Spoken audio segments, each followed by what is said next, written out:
Hello everyone, welcome back to online lecture series on Applied Thermodynamics. Today we are beginning a new chapter, that is reciprocating compressors. In our previous lecture we have finished the fundamentals of compressible flow. So let's begin with our new chapter.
So we will go through few basics here.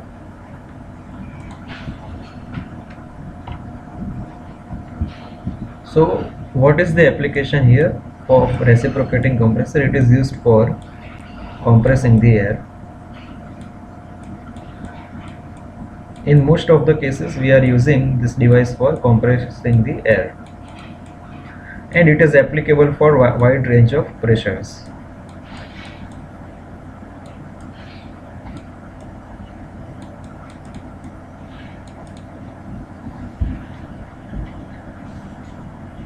So here the reciprocating compressors are basically a piston cylinder arrangement.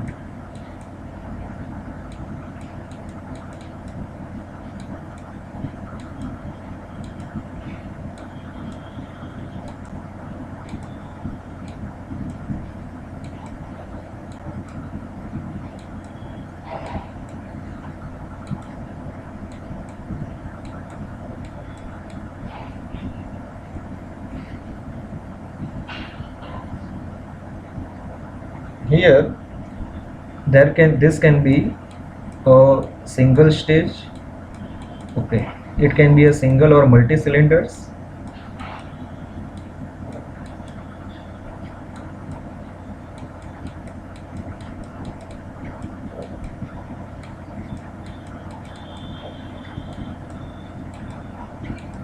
It can be a single acting,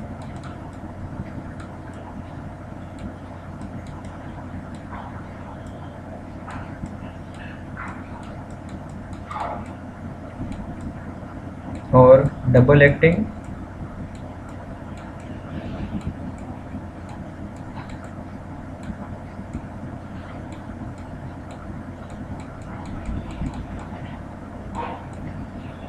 or it can be a single stage,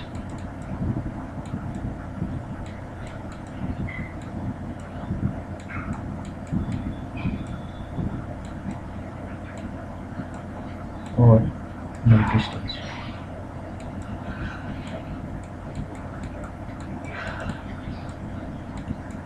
A fundamental or very basic version of a reciprocating compressor can have a pressure ratio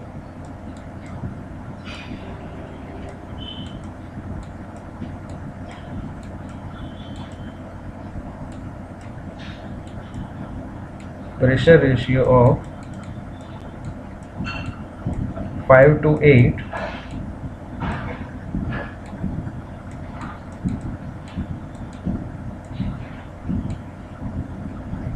at 100 to 1500 rpm.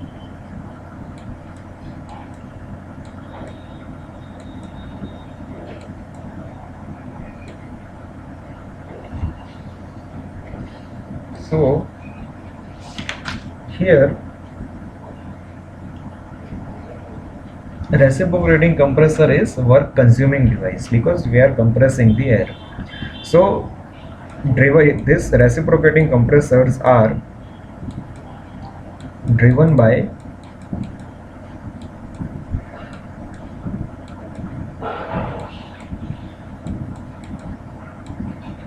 electric motor or IC engine.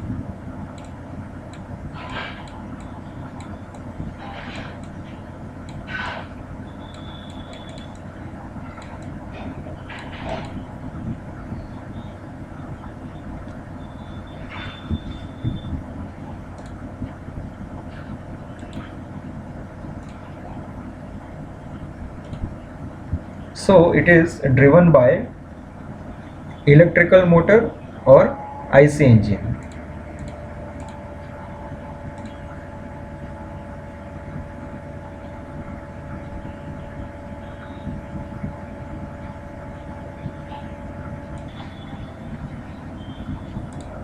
So here it cannot be driven by gas turbine engines because the RPMs of gas turbine engine are very high. So it is driven only by electrical motor or IC engine. Now let's discuss about the construction and working of reciprocating compressors. First we will copy this part into our main slides.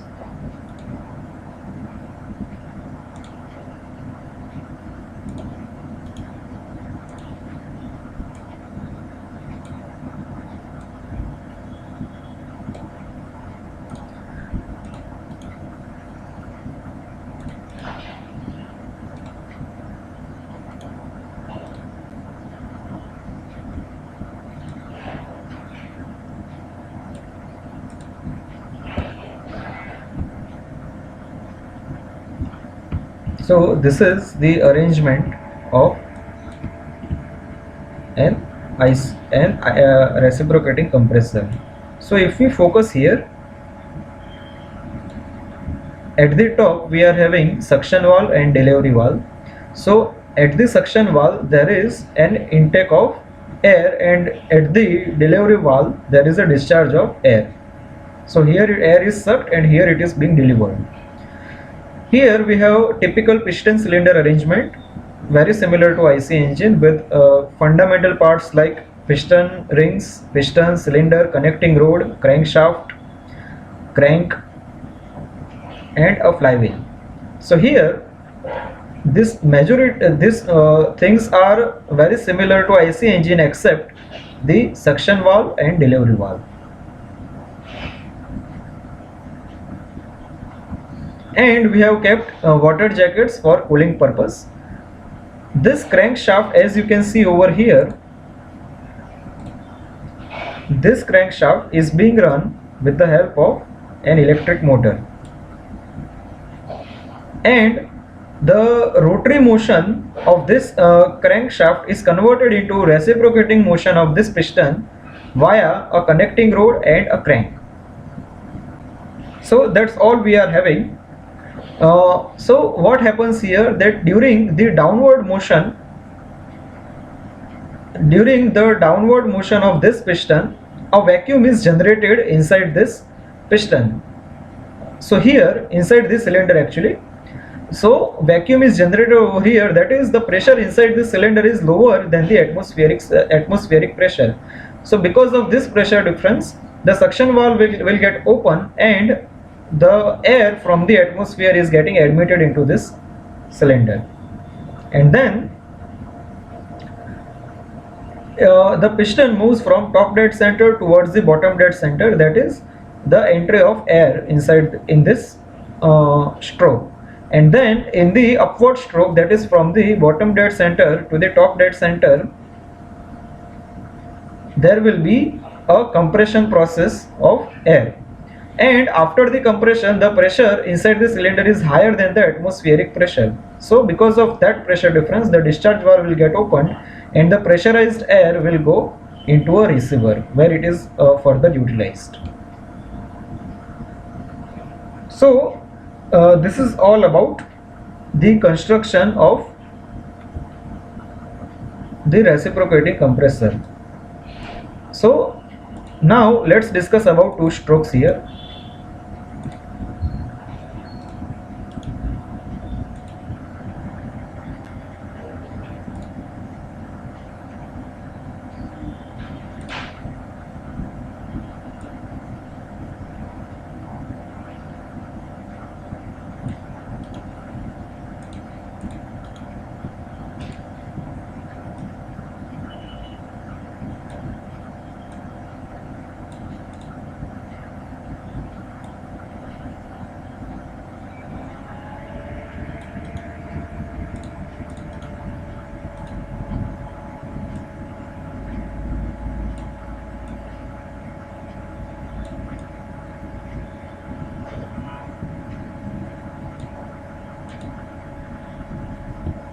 So let's focus over here.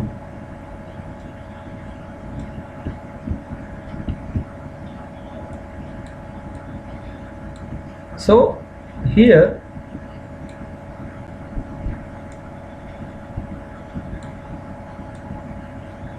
as you can see, we are first having the suction stroke, that is over here. So as I told you that during the downward motion of this piston, a vacuum is generated, so inlet valve gets opened, so air is being admitted over here, and then during the upward stroke, that is you can see in second figure, the air is being compressed, and because of that delivery valve will open at this time and the compressed air is delivered into a receiver. So this is all about the working of reciprocating compressor. Now we will see this entire operation on PV and TS diagram.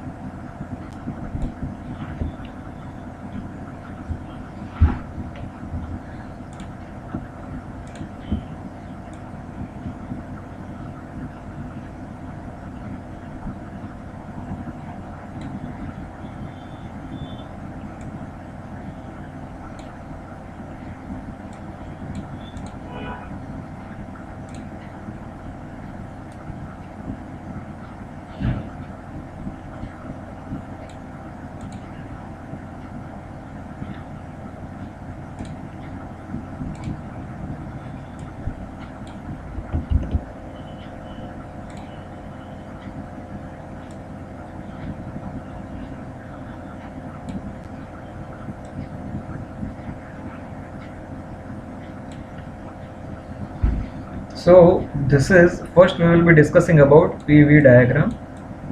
So volume will be on x-axis and pressure will be on y-axis.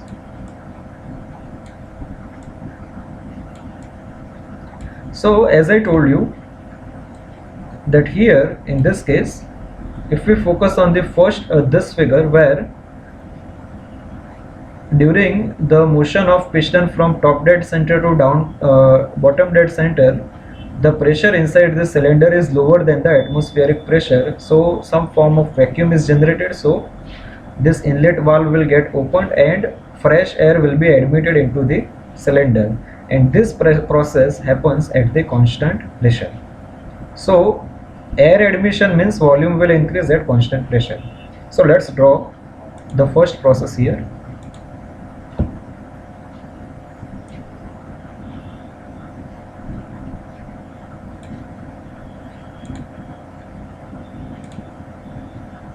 So this is the first process, and let us denote this process as from 4 1.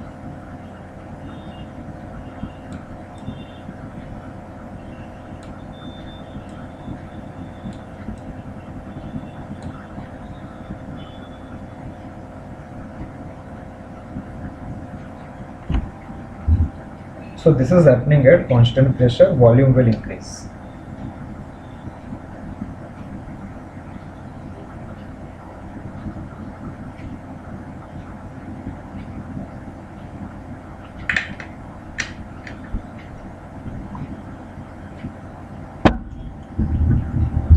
Then from in the second stroke, where here we observe the compression, that is when the piston moves from bottom dead center to top dead center, there will be a compression here. So let me say here that compression can happen in three different ways. First is isothermal compression.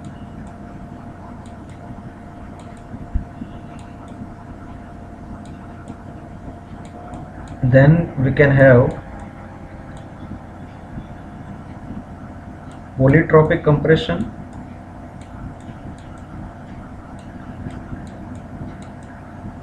or we can have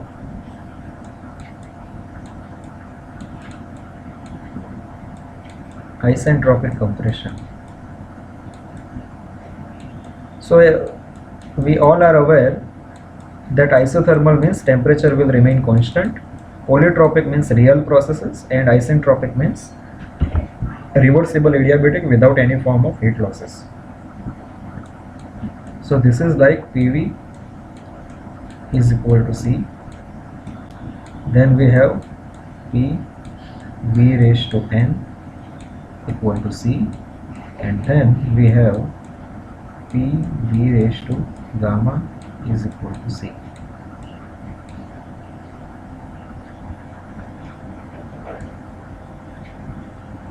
So let's discuss this. So first we will be drawing isothermal process.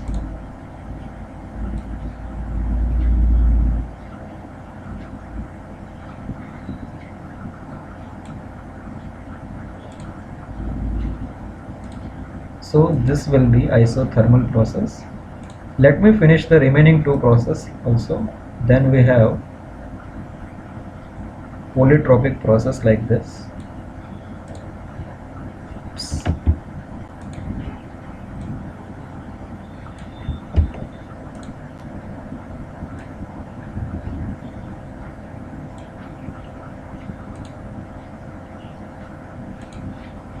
And last one will be reversible adiabatic, that is isentropic process like this.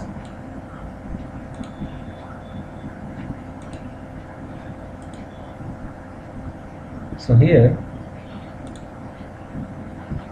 this will be this point, let us say this, let us denote this as 2 double prime. This point is 2 prime and this point is just 2. And when the compression process is over, the pressure inside the cylinder is higher than the atmospheric pressure, so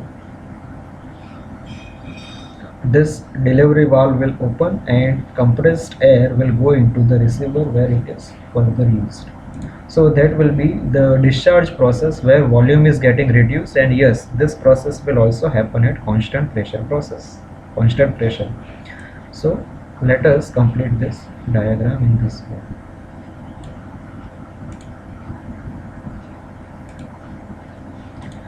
So this we will be denoting this as point number 3, and direction is this.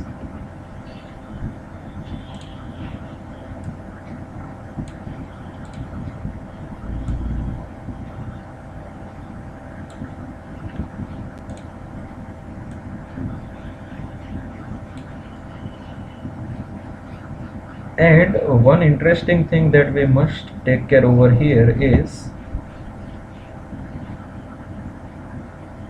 The entire process is happening at between two pressures P1 and P2. As I told you regarding the pressure ratio, the entire compression process is happening between two pressures only. So furthermore, see what you should remember is these colors you need to remember they are describing the specific process. So the red is isothermal, so PV is equal to C.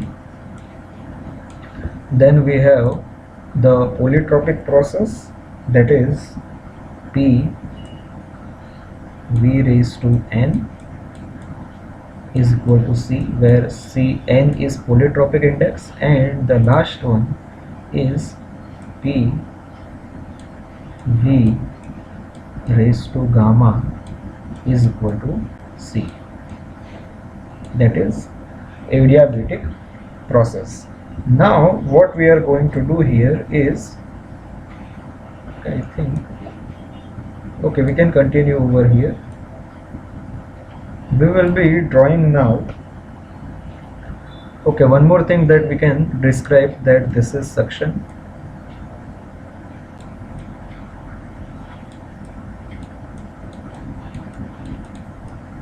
and this is discharge.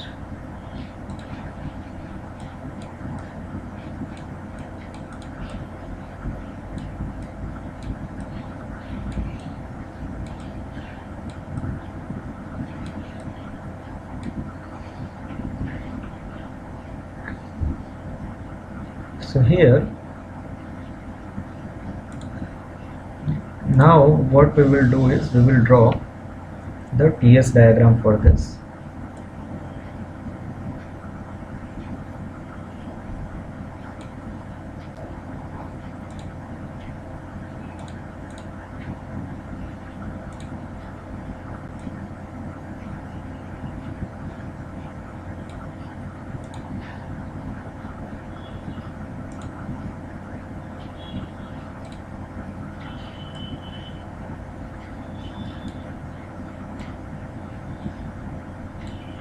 So let's now draw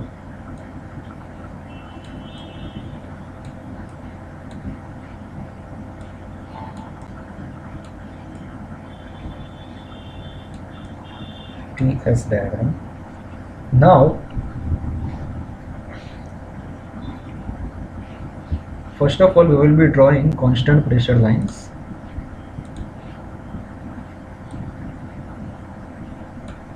Obviously this is not a constant pressure line, it will be like this.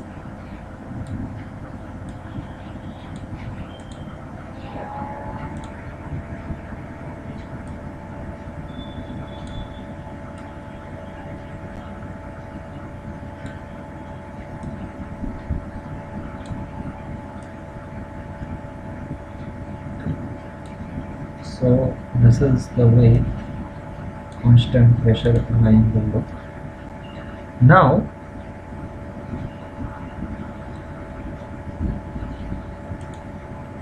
this will be pressure P1 line, and this will be P2 line.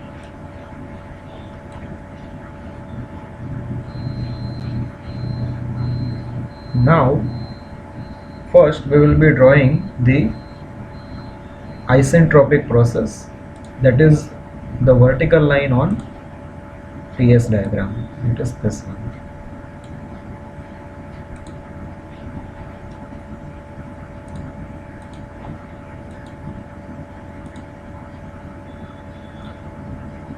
Then so let's first describe the points. So this will be 1, 2, 2.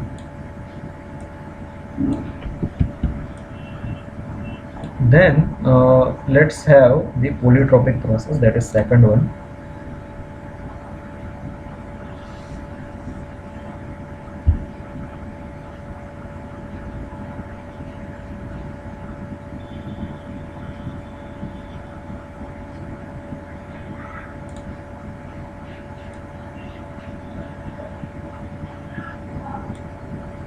like this.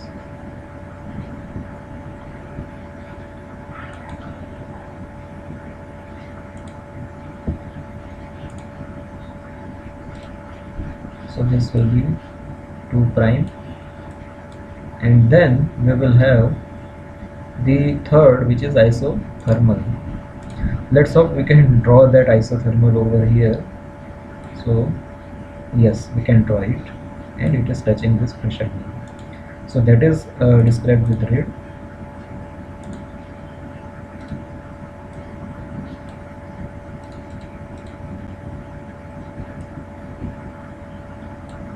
So this has to be 2 double prime.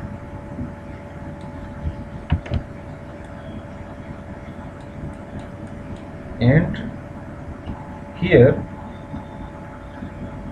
the temperatures that are present over here, so based on this, here it will be T2.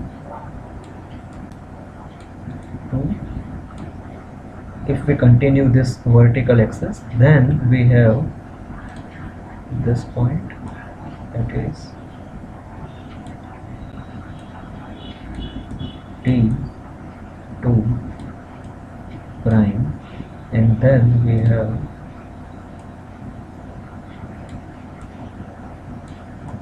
T2 double prime. So this is the way it is functioning. And now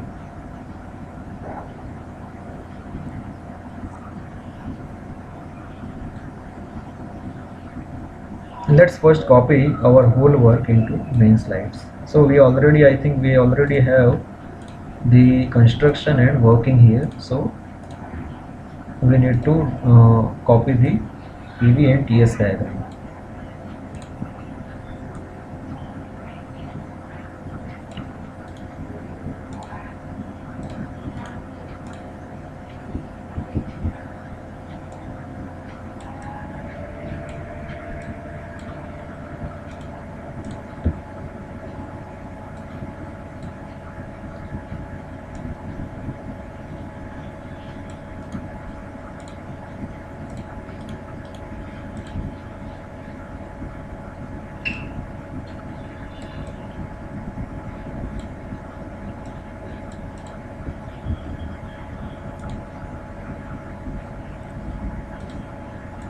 So now we are done with this, and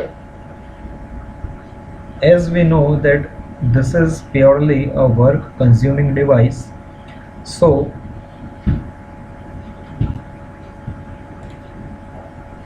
as this is work consuming device, the work done will be negative in this case, and we are going to derive the formula of work done for all these three processes.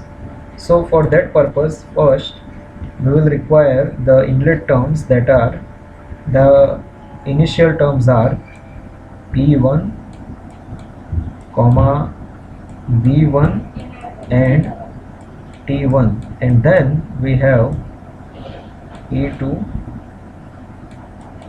V2 and T2. So here T are in the absolute form, that is in Kelvin. Now we don't have enough time for today to continue further, because the derivation is long and we will not be in position to complete this. So in our next lecture we will complete the derivation for work done.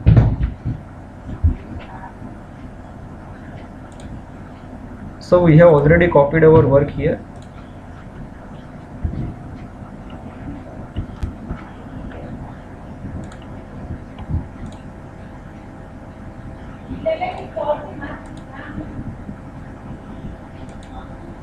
So in today's lecture we have begun with introduction of reciprocating compressors, construction, working, and PV and TS diagram. So that is the end of today's lecture. Thank you for watching this video.